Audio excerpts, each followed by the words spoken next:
Setiap sekolah itu pasti punya cerita. Tapi cerita yang mau kita bahas kali ini benar-benar spesial. Ini tentang sebuah sekolah kejuruan yang punya mimpi setinggi langit, lokasinya strategis banget, tapi tantangannya juga luar biasa besar. Kenalan dulu yuk, ini SMK Swasta Karya Murni di Ranggalembor. Kerennya sekolah ini ada persis di pinggir salah satu destinasi wisata paling hits di dunia. Jadi misinya udah jelas banget, nyiapin tenaga kerja yang terampil buat industri pariwisata yang lagi booming di depan mereka. Tapi disinilah ceritanya jadi menarik sekaligus miris. Di antara semua potensi dan janji masa depan yang cerah itu, ada sebuah jurang yang dalam. Sebuah kenyataan pahit yang harus dihadapi sama siswa dan guru di sana setiap hari. Oke, biar kebayang, kita mulai dulu dari peluang emas yang mereka punya. Kalau kata orang, lokasi itu segalanya. Nah, buat sekolah ini, itu bener banget. Lokasinya juara. Coba dibayangin, jaraknya cuma 25 km dari Labuan Bajo. Ini tuh bukan sekedar lokasi, tapi ini adalah sebuah ekosistem peluang. Hotel-hotel kelas dunia, restoran-restoran keren, semua industri pariwisata yang butuh tenaga kerja ahli, itu semua ada di depan pintu mereka.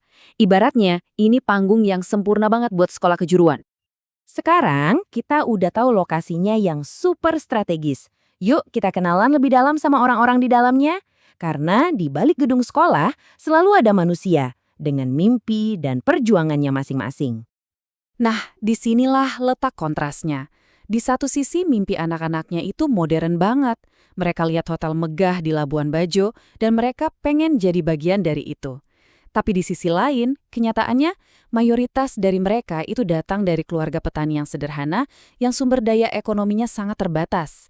Ini persis persimpangan antara mimpi besar dan realita yang ada. Dan tantangannya itu bukan cuma soal ekonomi loh. Kalau kita lihat data resminya dari rapor pendidikan, ini gambarnya jelas banget. Coba lihat, untuk kemampuan dasar kayak literasi dan numerasi aja, nilainya masih kurang. Artinya apa? Artinya PR sekolah ini jadi double. Mereka harus ngajarin keterampilan kejuruan yang canggih, tapi di saat yang sama juga harus ngejar ketertinggalan yang paling fundamental. Sekarang, ayo kita bedah lebih dalam lagi masalah utamanya, yaitu kesenjangan atau gap antara apa yang sekolah ini butuhkan untuk bisa sukses dan apa yang sebenarnya mereka punya. Filosofi sekolah ini sebetulnya keren banget. Mereka sadar kalau belajar itu bukan cuma dengerin guru ceramah. Kuncinya itu ada di metode dan media yang dipakai. Ironisnya, justru karena mereka paham banget soal ini, kekurangan yang mereka alami jadi terasa makin nyesek. Jadi pertanyaannya gini, gimana dong nasibnya kalau semangat belajar praktek udah tinggi, tapi alat-alatnya sama sekali nggak ada? Jawabannya ada di data-data berikutnya yang jujur aja cukup bikin kaget. Nol, beneran, nol. Itu jumlah restoran praktek buat siswa perhotelan. Gimana caranya mereka bisa belajar melayani tamu dengan standar internasional kalau tempat buat latihannya aja nggak ada? Buat jurusan otomotif, mereka itu butuh 10 mesin mobil buat praktek bongkar pasang. Dan jumlah yang mereka punya sekarang, nol juga. Kesenjangan ini ternyata bukan cuma soal alat loh, tapi juga soal orang. Grafik ini nunjukin kalau mereka kekurangan guru kejuruan yang, kritis banget. Di semua jurusan andalan mereka, tenaga pengajar ahlinya itu kurang. Tabel ini, ini kayak ngerangkum semuanya, khusus buat program perhotelan. Mulai dari hotel praktek, restoran praktek, piring, gelas, sampai mesin cuci. Hal-hal yang paling dasar semuanya masih jadi mimpi. Ini gambaran nyata banget dari gap sumber daya yang mereka hadapi. Tapi jangan salah, cerita ini bukan soal putus asa. Justru sebaliknya, ini cerita tentang ketangguhan.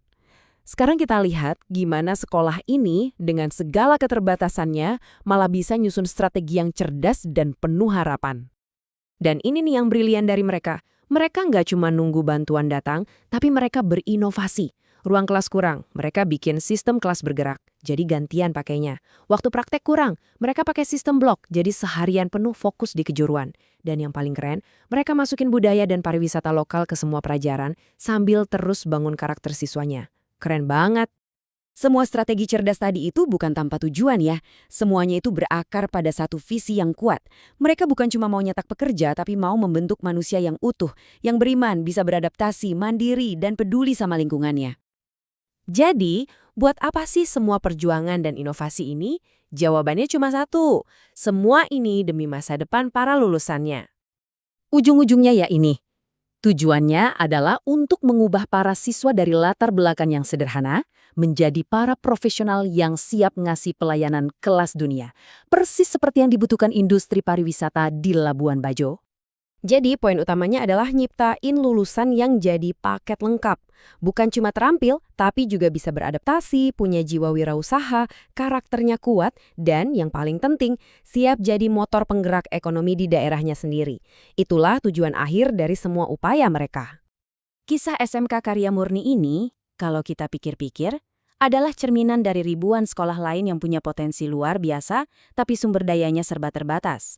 Nah, ini ninggalin kita semua dengan satu pertanyaan penting.